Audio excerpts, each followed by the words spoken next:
Let's call the order. First item on the agenda is our Pledge of Allegiance.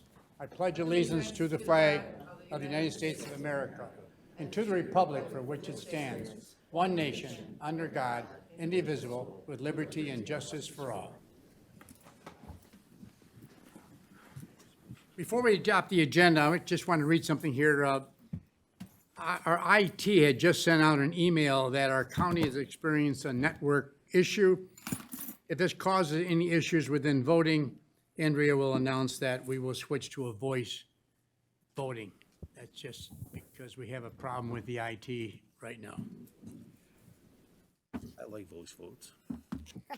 Item number 3, adoption of the agenda. Romano adopts the agenda. Supported by Lucido. Whoa. Please vote. There you go. Howard. Looks like it's working here. Working here. It's on this side, we're good.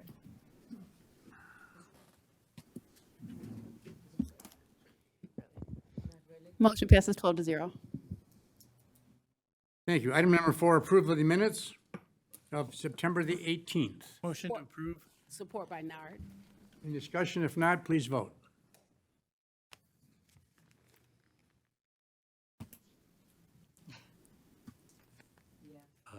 Aye.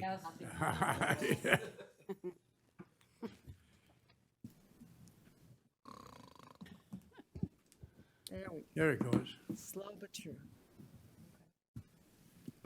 Get the IT guy here. Motion passes 12-0. Next item under item 5 is public participation. Anyone from the public wish to speak on anything on the agenda? Anybody else from the public? Third time, we will close public participation. Item number 6 is presentation, Advancing Macomb, Conveying and Connecting Resources that Enhance Quality of Life. Brian? Yes. Need a mic? Yes. Yes. Okay. This is, Support, Hall. is it on? Great. Good afternoon. My name is Brian Pilarski. I'm the chair of Advancing Macomb's Board of Directors. Thank you for this opportunity to present to you today. We've worked with several of you in the past.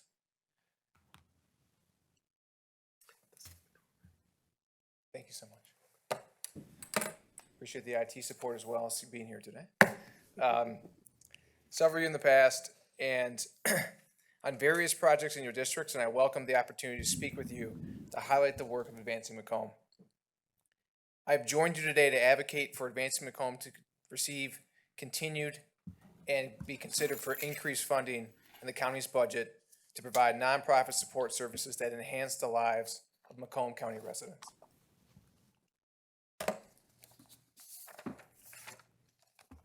A little bit about our organization.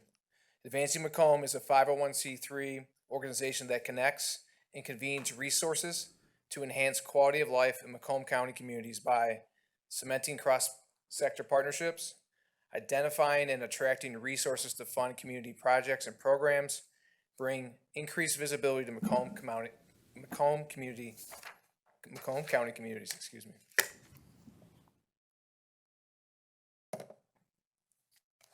Our organization is governed by a board of directors comprised of 23 accomplished business and community leaders who are driven to give back to the communities that help define them. I encourage you to explore our website, advancingmacomb.com, to read more about these individuals who make a remarkable contribution to make our organization, what we do and our mission possible. A little bit about our strategy. Our strategy obtaining our vision for thriving, collaborative, and philanthropic communities includes strengthening the charitable infrastructure, facilitating collaboration between public, private, and nonprofit sectors, and convening resources, which includes attracting more private funding for community enhancement projects. We see collaboration with Macomb County government as an important step in meeting these goals and improving the quality of life for our county residents. This year, through a small budget allocation of $16,000, down from the $100,000 initially approved by this body, Advancing Macomb provided contracted services to the county of resource navigation and technical assistance for nonprofit organizations that serve our residents. With additional funding, these offerings can be continued and expanded. Our collaboration with the county has grown in another way this year. We recently partnered with the Macomb County Planning and Economic Development Department and served as a fiscal agent on the foundation grant application to open up the county's access to additional funding. That grant was signed today and is of $1 million. We are seeking the continuation and expansion of the contractual service agreement with Macomb County government to help relieve some of the social service burden on the county departments by strengthening the nonprofit sector in the county through valuable services, again, including resource navigation and technical assistance by our organization. Some of our highlights over the last 4 years. In just the past 4 years alone, Advancing Macomb has made a significant and long-lasting impact in the county. During this time, we convened over $1 million in private and public funds for the community enhancement and placemaking projects in Mount Clemens, Clinton Township, Roseville, and East Point. We partnered with the Macomb County Planning and Economic Development to develop and distribute $1.5 million in CARES Act grants to nonprofits throughout the county. We commissioned prominent research that uncovered Macomb County's underserved philanthropic position and has opened regional conversations regarding our call to action. We developed Macomb County Nonprofit Roundtable, connecting local nonprofit organizations with resources, training, funding, and opportunities for collaboration. We've also increased the visibility of Advancing Macomb regionally and beyond as the go-to resource for community initiatives in the county. The recent grant I just referenced is a good example of that. We secured resources needed to reopen the shuttered Carnes Community Center in Mount Clemens, bringing youth sports and recreation activities back to the community. And as part of an update as required by the money that was contracted with us last year, I will give you an update on our last year's worth of accomplishments. In 2023, Advancing Macomb continued its work of invigorating communities and building a nonprofit infrastructure in Macomb County, which included a $118,000 grant from the Ralph C. Wilson Foundation for operational capacity building to support our mission in convening resources to solve community challenges and enrich the lives of Macomb County residents. We've launched our inaugural Community Engagement Summit, which we held at Macomb Community College South Campus, as a broader initiative to strengthen Macomb County communities. This kickoff event served two purposes. One, inspire the investment in emotionally engaging, citizen-led projects that enhance the county and the region's quality of life and economic vitality. Two, it launched a broader plan for Advancing Macomb's leadership to work with Macomb County cities and townships to bring community building ideas to life. We're really excited about this project and look forward to updating you as we move forward. We also celebrated this year our first year of Breaking Barriers to Play, a program that levels the playing field and makes recreation accessible and affordable to youth and families in the underserved communities of Macomb County. We also, the Nonprofit Roundtable, which we founded, has grown to over 80 organizations that convene monthly.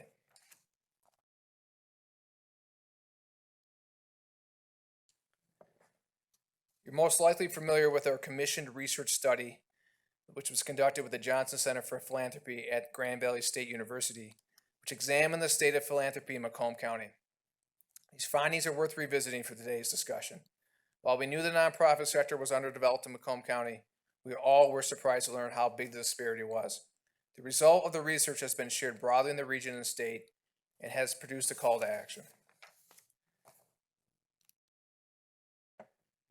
How does Macomb County compare? Here's a recap of the research.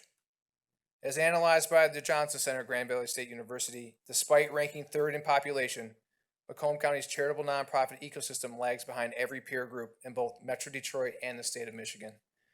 Compared to 10 counties in Southeast Michigan, we rank third in population, but last in the number of nonprofits and near last in the amount of assets those nonprofits hold. If we look at the state level, that trend holds true, and the same thing on a national basis. As you can see, there's a direct relationship between the number of nonprofits and the lack of assets that can provide public benefit. And why this matters These disparities have a significant impact on the quality of life for our residents. As you're well aware, our population is growing and changing. A strong nonprofit ecosystem creates strong, thriving communities. Nonprofits are critical to address the pressing needs of our communities, and they're critical to economic success. We are asking for support to lessen the burden of these challenges on local governments.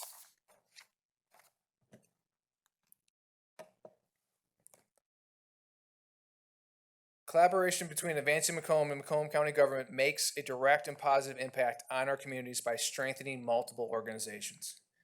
Advancing Macomb is well positioned to continue providing support services to relieve some of the social service burden on the county departments by strengthening the nonprofit sector. With increased funding, Advancing Macomb will also be able to facilitate coalition building, resource sharing, and data collection between county departments and a 501c3 vehicle to achieve these goals. Please consider how a significant budget allocation of $100,000 for Advancing Macomb will strengthen a broad range of nonprofit resources to directly improve the lives of county residents and strengthen our communities in partnership with county government. I urge the consideration to allocate county funding to Advancing Macomb to empower us with the resources to provide vital support to nonprofits that serve the residents of Macomb County. That concludes my presentation. I will open up for questions.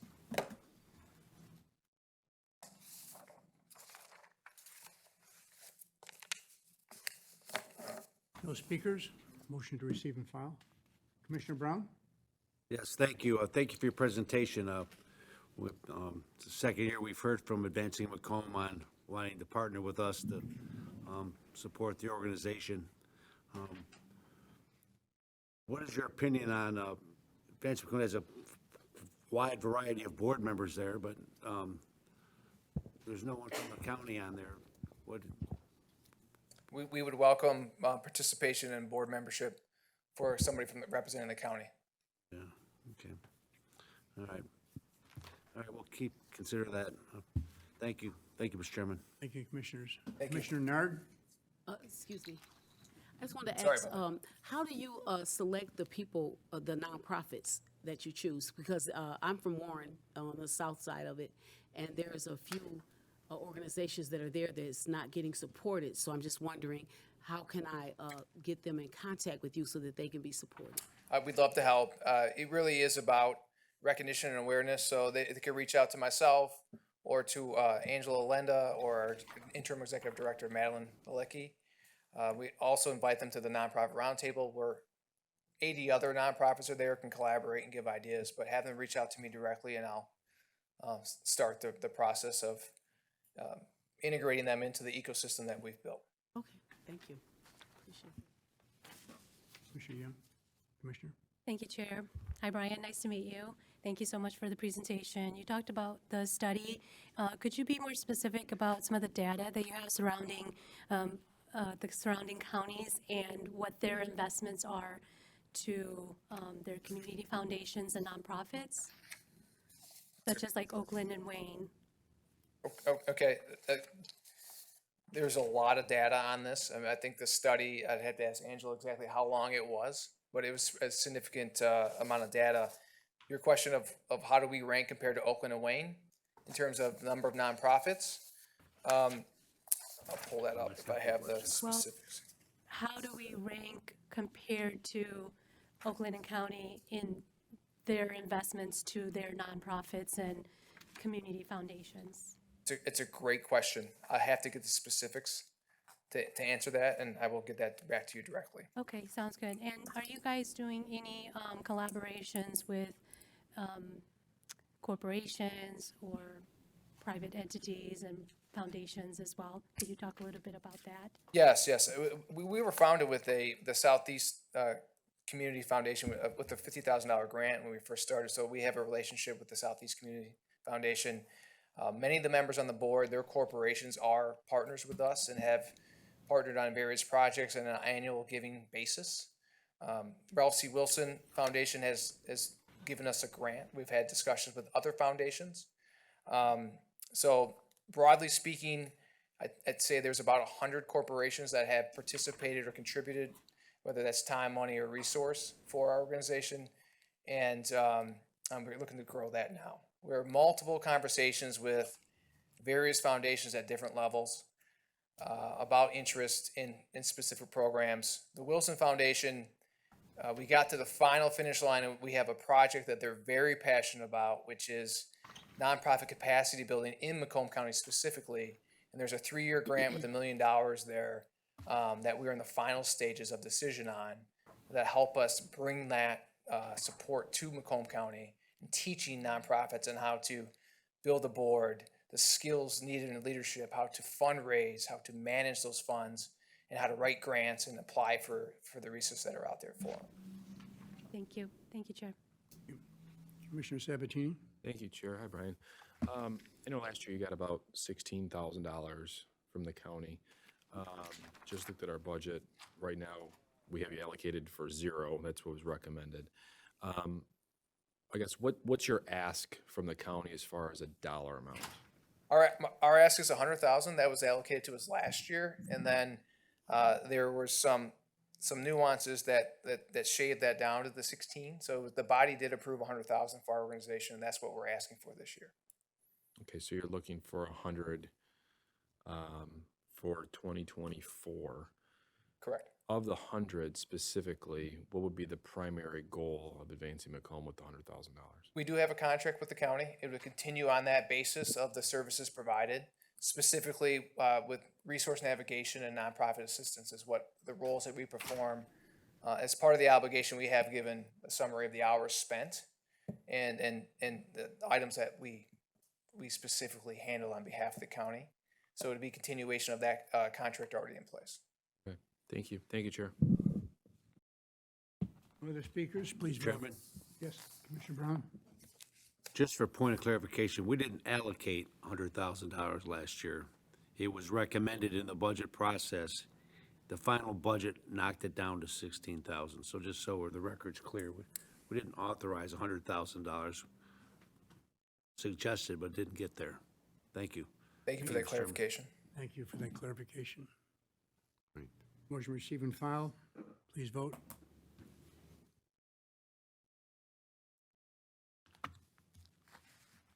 Motion passes 12-0. All right, next item, item number 7, a contract with Wade Trim Associates, Urban County of Macomb Community Development Block Grant. Is Vicky here? Okay, So moved to receive and file. Support. Vicky? To approve, I'm sorry. Forward to full board. Or to full board, yes.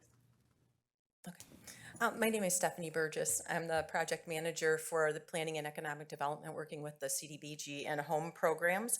The contract that's been brought to your attention for consideration is for the purpose of consulting services to complete the consolidated plan for the 2024 to 2028 program years. Submission of the consolidated plan is a requirement to continue to receive Community Development Block Grant, which is CDBG, and Home Investment Partnership funds from the U.S. Department of Housing and Urban Development. The consolidated plan covers all communities in Macomb County with the exception of the cities of Warren and St. Clair Shores.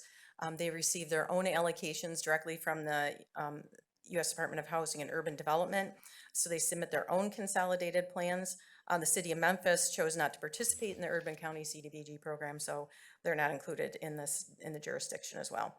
The consolidated planning process serves as a framework for community-wide dialogue to identify housing and community development priorities. Any project funded during the 24 to 28 program years using either CDBG and home funds must meet one or more of the priorities established in the consolidated plan. An RFP was published through the purchasing department to procure consulting services for the con plan. 5 responses were received. A technical evaluation was completed. Each proposal was scored according to criteria included in the RFP. The offer from Wade Trim was proved to be the most advantageous offer considering price and other factors. Any questions? Commissioner Brown? On the program itself, how much of the money that was allocated to the counties that we administer programs for was spent. Was any money left on the table as a result of communities not spending their allocations for the Community Development Block Grant? We do have funds that are returned to the program each year. Sometimes projects can't go forward for some reason. We had one project in the city of Centerline. They weren't able to proceed with it. Some of the nonprofits project to be able to provide services to so many residents, and then they fall short of it, or projects come in under budget. So that happens, I would say, year to year. We have some residual funds that are left there. It's expected. I don't think we're gonna ever hit zero when we have the annual action plan come through and have everything spent right on. That's just the nature of the grant. But generally, we come pretty close. Does that money carry over? Yes, yeah. So we haven't had any funds recaptured by HUD. Okay, very good. For the commissioners, not all counties, not every community in the county we administer programs for. Some communities we don't. Can you explain to what communities we administer the plan for and which ones we don't? It's easier to go for the ones we don't. I know. So the They're HUD larger ones, grantees though. that receive their own money is the Sterling Heights, Roseville, Clinton Township, St. Clair Shores, and Warren. And then, as I said, the city of Memphis, they didn't want to be part of the CDBG program. So those communities that receive their own allocation, they administer their own CDBG programs. Roseville, Sterling Heights, and Clinton Township are part of our consolidated plan process because they receive home funds through the county. They wouldn't be able to receive home funds on their own. They joined the Macomb Home Consortium, I believe, in 2005. So they are part of this consolidated plan because of that relationship. Okay. Could you provide us information regarding the allocation amounts by community for the last several years? The amount's probably been flat from HUD from year to year, but just for our information so that we can see where its allocations are going by community, so we look at a map and can see where the money's going. That's Appreciate it. included in our consolidated plan, and it is on the county website, and we could forward that on if you'd like the Yeah, copies please. of those I didn't see it consolidated in the plan. background here, but Not for this, not No. for the contract, but each year when we bring the annual action plan before you, that's usually in May each year that we have that, and it'll show where the funds are going in the annual action plan. We did implement a competitive process for the construction dollars. Most of our dollars for CDBG are actually construction projects. Only 15% can be used for nonprofits. That's a HUD requirement. We go to the max usually on that 15%. But the other dollars that are used for construction, we go on a competitive process. So any of the communities that are part of the urban county can submit an application for a project. That allows them to do larger projects with more impact. And part of that is included, like I say, in the plan on the website and what you approve each year. it'd be helpful for the commissioners so that they see, because our commissioners come involved in many things throughout their districts, and there may be opportunities that they sometimes forget about the community CBG program, which has been, done a lot of good work in this county, and maybe they could use it to help a project they're aware of, so, thank you. Sure. And as a shameless plug, when we do the consolidated plan, we would encourage you to join in at part of the process. That way you know what's happening, what is CDBG, what is home. And as I said, that any project that is done with those dollars between the 24 and 28 program years has to address a priority need that was identified. So this is your one chance to say, this is what my community needs. So I would really encourage anyone to be part of that process as well. You could let us know what that is, you can send it to the board, or you can send it to the commissioners individually, and so we're aware of it, so they could have an opportunity to participate, that'd be great. Absolutely. Very good, thank you for what your work, it's very complicated work you do in terms of the record keeping of all that, but we appreciate it, thank you. Thank you. Thank you, Mr. Chairman. Center, Commissioner Center? Thank you, Chair. I may have missed this, and I'm sorry if I did. How much money did you end up bringing forth from last year? Do you remember? Do you know what that? We haven't reconciled last year yet. So what happens, the communities have 18 months to complete a project. So our program year starts 7/1 and goes to 6/30. So a community will have until this December to complete their construction projects. There were some nonprofits that did return dollars. We have not reconciled the complete year yet, but there would be a few dollars that are left on the table. When a nonprofit leaves money on the table, because of that 15% cap that we have, we recapture that and put it in the housing rehabilitation program. If that is overfunded, then what we'll do is we'll do an RFP to the communities. So if there's extra dollars that are left, they can apply to use those dollars in their community as well. Idea. Thank you very much. Thank you, welcome. Chair. Thank you. No other speakers? Please vote.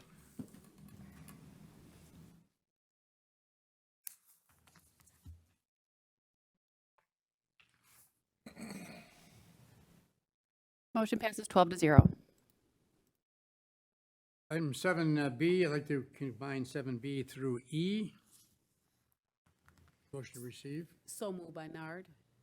Support Van Sickle. Ryan? Jaco?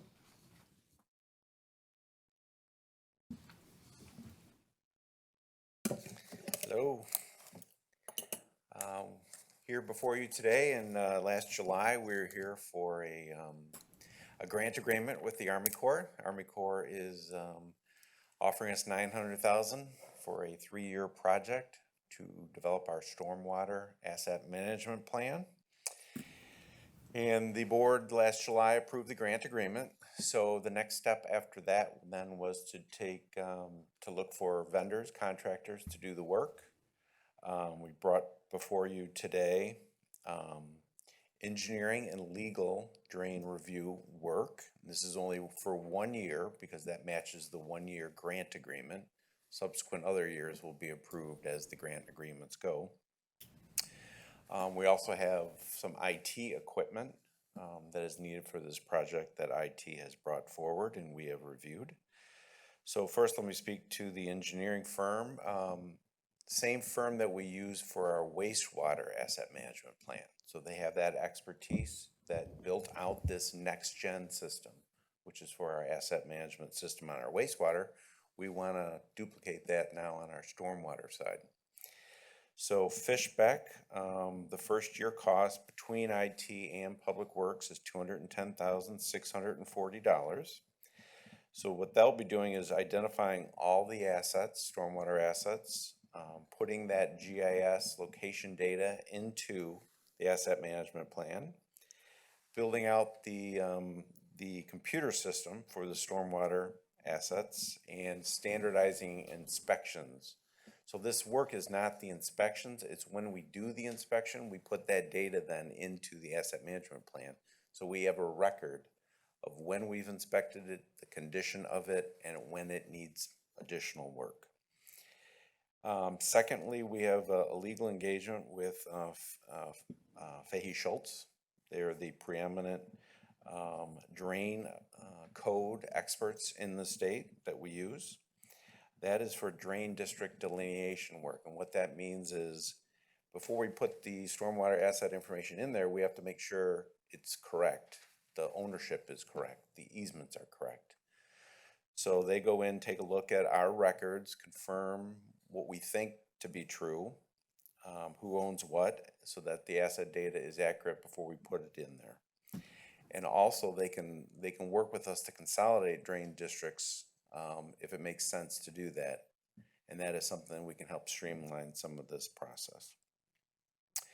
In terms of JACO is requesting mapping software, $30,000 for mapping software, which will help us on this project, as well as GPS location equipment, so that when we identify the assets, we can locate it, put it on GIS, we know where it's at. So again, we're only seeking the first year of this project cost. It's a 3-year project cost, but this will match the first year of the Army Corps, who is funding 50% of this work. We'll take those proposals in subsequent years as the grant agreements are taken before the board. So didn't bid it out, but are working with the same vendors. We believe those are low cost and highly experienced firms that did our wastewater asset management plan. We want to piggyback off that knowledge. Any questions? Mr. Van Sickle? Thank you, Chair. Good afternoon, Brian, again. The NearMap software, are you using that with the wastewater? We are not, no. Okay, so this is a new product. This is a new product, and it's really gonna help us more on the stormwater, because it's so spread yeah. out throughout the whole county. We've spent a great deal of money on GIS software in the clerk's office. Any possibility of that being used instead of NearMap? We have a GIS system, but what NearMap can do is update you on currently what it looks at. Jeff will know how quickly that updates, but it's almost weekly, where you can go in, like a Google map, but they actually compare it month to month to month to month, what has changed. So not only will it help our stormwater asset management plan, it'll also help for drain cleanouts and all that type of information that we can see from the sky, what's going on in real time. So the NearMap software is more like a subscription to their is. service? It is. Yep. Okay. And while it's only $300, the thing that caught a couple of our eyes were 2 cases for $300, $150 a case. Seems like a lot of money for These a might be case. rugged. These are out in the field. These units are out in the field, so people are trampling through drains and all that. So I assume they gotta be the rugged cases. They're ruggedized cases. Yeah. Just seems like a lot. I wish I was in the case business.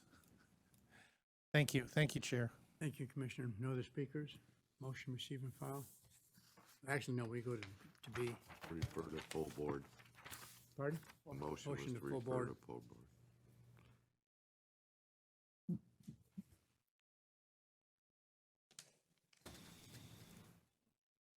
Item C, purchase information technology on behalf of Public Works, Army Corps, Stormwater Assessment Management Project.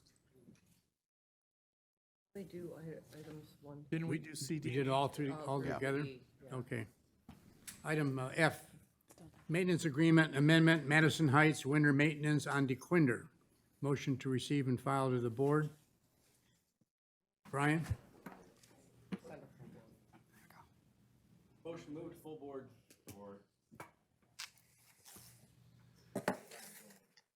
Good afternoon, Commissioners.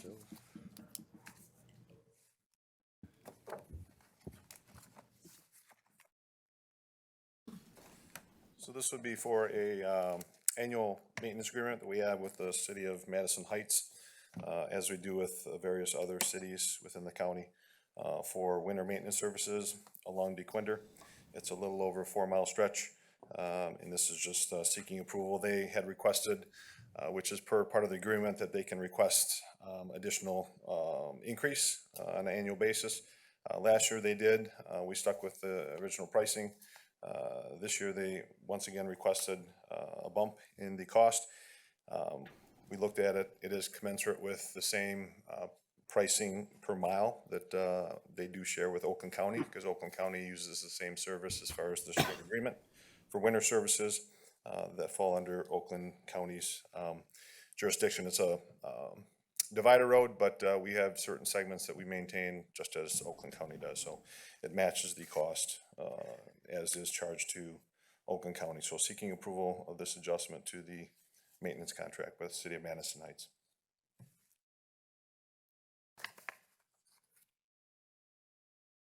Speakers?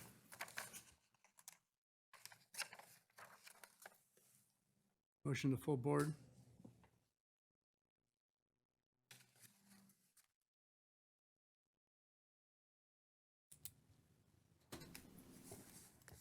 Motion passes 12-0. Brian, Michigan Department of Transportation. Yes, this is a contract, MDOT contract for a pedestrian bridge over the Lawson Drain along 25-mile road in Shelby Township. This is through the Macomb Town, or I'm sorry, Shelby Township. So this is no cost to the department. It's something that they sought as far as TAP grant funding, but as a township, that money's needs to run through us as the fiduciary. So seeking approval of this MDOT contract for this pedestrian bridge in the total cost amount of $370,000. I'll make the motion and refer to full board. So moved by Nard. Please vote.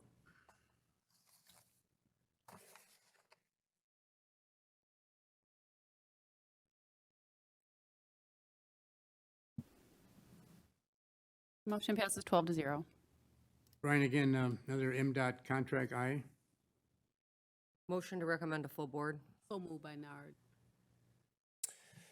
Yes, this is a, once again, an MDOT contract for work on 23 Mile Road, from Chesterfield Road to Gratiot. It's total cost, construction cost of $3,340,000. Our share would be $303,105. That additional match money would be shared with Chesterfield Township, but seeking approval on this MDOT contract for the reconstruction of 23 Mile Road through this stretch.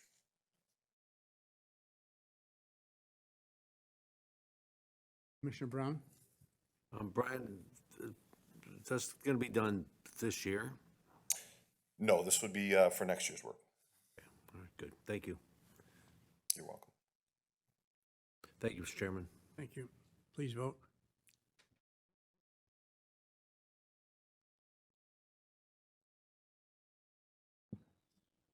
Brian, item J, contract with Michigan Development Department of Transportation with fiber optic. Motion to refer to full board. Support Lucido.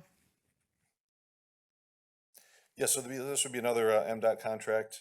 This is for fiber optic cable installation on Van Dyke Avenue, 23 Mile, and M3, which is Gratiot. Total cost of the overall project is $2,823,000. This would be 80-20 split, so we have 80% federal funds with a 20% match with McDore. So our cost would be $439,500. This fiber optic is a continuation of our previous projects to give us direct line fiber access to all of our communications network throughout the county.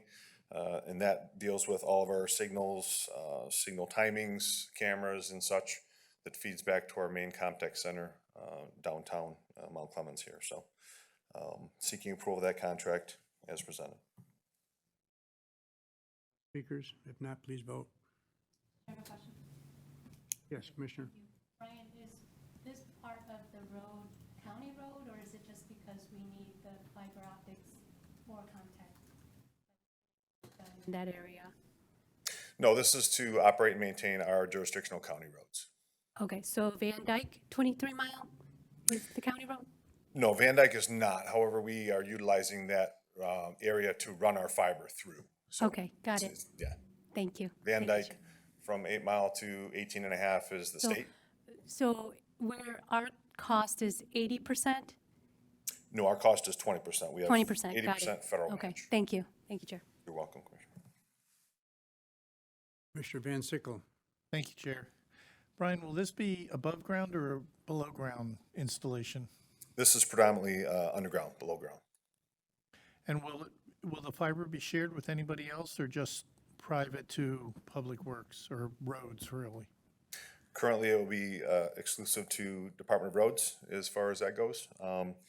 If in such time in the future we determine we have additional bandwidth as far as the fiber, we might be able to entertain joint use, but we are solely putting it in for our infrastructure currently. Well, they're not pulling a single strand. No, no. There will be multiple, obviously, fibers throughout that for expansion. But right now, we do not have, the cost is more in the installation, not the fibers themselves. Exactly. That's why I was wondering about. Yes. So we're definitely not shorting ourselves as far as the fiber is concerned, but the installation of the fiber itself is the major cost and not the fiber itself. Will that have any connections other than at the two ends? No, it's just going from our network, our communication towers and stuff, back to our Comtech facility. Okay, thank you. Thank you, Chair. You're welcome, Commissioner. Commissioner Grant. What is the time frame on the project? Starting and We've started this fiber project a few years back, and we're obviously expanding it to all sections of the county. I can find out from our traffic department percentage complete as far as the overall county is concerned. I don't have that number directly in front of me, but I can find that out for you. thank you. You're welcome. Please vote.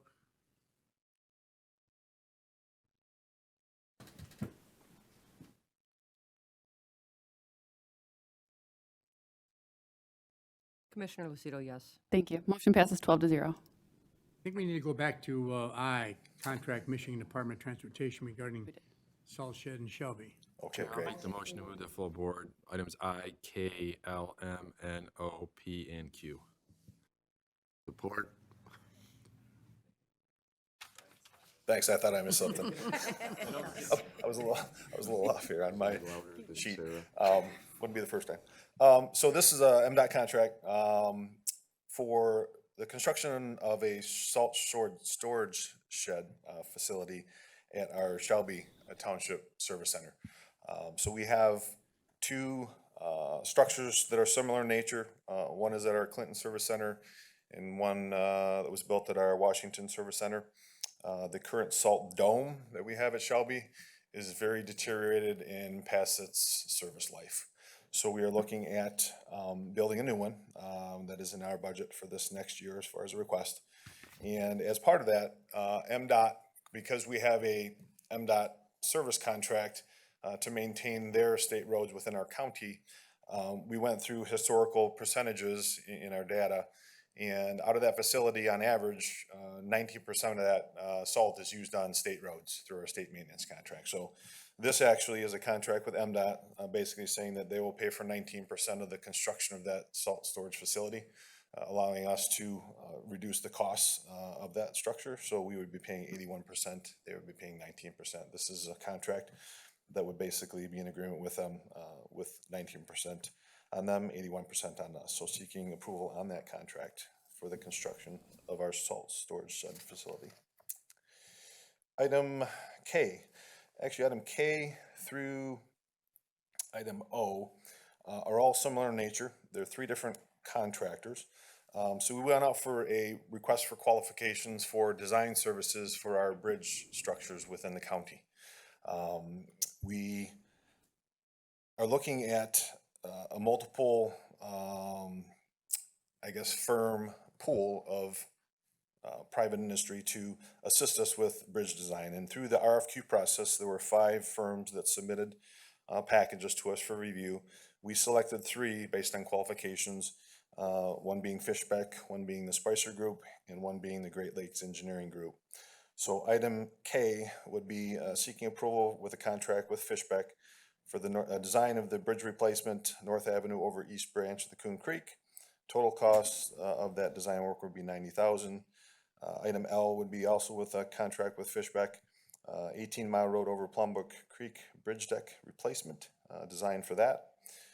Item M would be a proposal with Spicer Group to provide design services for 34-mile road over the High Bank Creek bridge replacement. And item N would be with the other third firm, Great Lakes Engineering Group, for Wrap Road over Fish Lake Outlet Bridge design.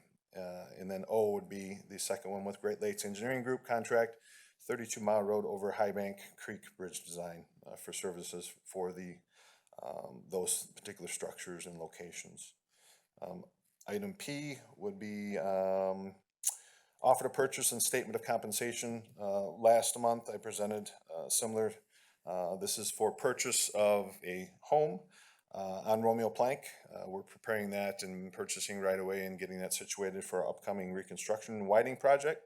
So this is a offer to purchase and statement of compensation for parcel 22-1673, which would be 49-238 Romeo Plank Road. Total cost would be $400,000. That would be split with Macomb Township 50-50. So our cost at the county level would be $200,000. And then Q would be the last. This is a maintenance agreement with Great Lakes Water Authority. There's going to be a new 96-inch water main installed over by Dequindre and 23-mile road. Macomb Orchard Trail is going to be utilized for a portion of this installation of the 96-inch water main. And this is an agreement as far as the maintenance that is to be done by GLWA as part of that construction work of the installation. So there's no cost to the county, it's just the guidelines of their maintenance of that section of Macomb Orchard Trail that they're looking at utilizing for this construction. So be happy to answer any questions on those items. Mr. Van Sickle? Thank you. Brian, I want to go back to the Salt Dome. Couple questions. Do the monies listed include tear down of the existing Salt Dome? That would include that amount. We're looking at obviously having to build the other structure. We're working on locations of where we can place that with offsets and setbacks within the township to be able to facilitate building the one structure and then demolition of the dome that's existing currently, so. Will we need to do any kind of land restoration or anything? Because salt sitting on top of that land, or maybe there's a base under there or something, but it seems like salt might seep into the ground. There's no anticipated cost of remediation of any kind as far as non-hazardous waste removal or material. Okay.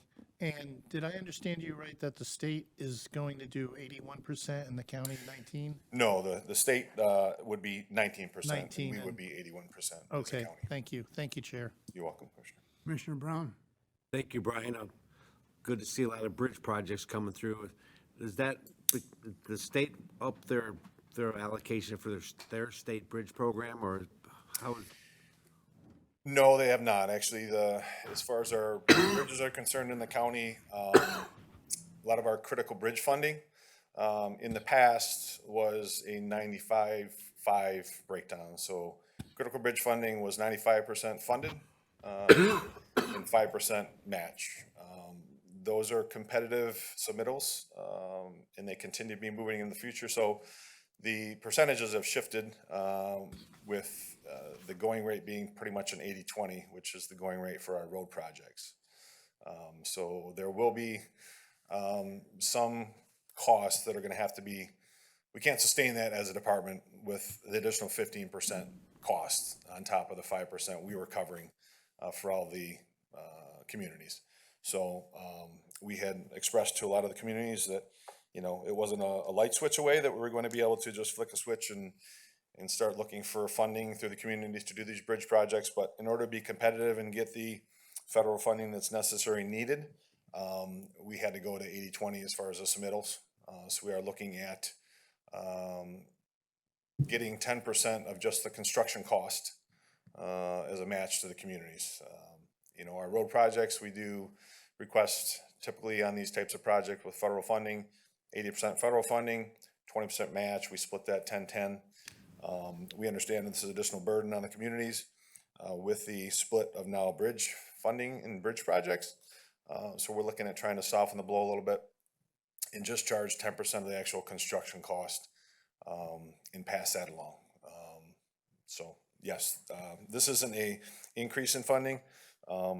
You know, this is what it takes to move forward with projects nowadays as far as the current costs and current situations. Well, I appreciate your work with the communities to try to lessen the blow, because some of them are real communities, but those bridges are critical, and if they're out, they're hazards and all kinds of problems it creates, so. Yeah, it's not only moving motorists and people, it's for safety also, ambulances, police, all that stuff as far as timeliness of response. So if something's out and they got to divert around, that's additional time that's precious to those types of emergency services. Including school buses, there's a lot of work been done on bridges by the department. We appreciate it in the north end, and thank you. We're trying. Thank you, Mr. Chairman. Other speakers? Please vote.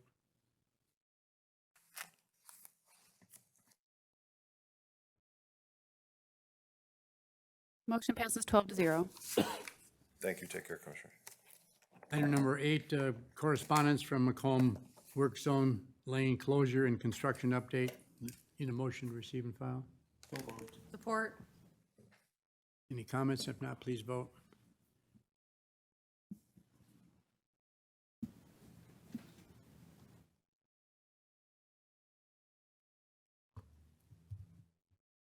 Aye. Aye. Aye.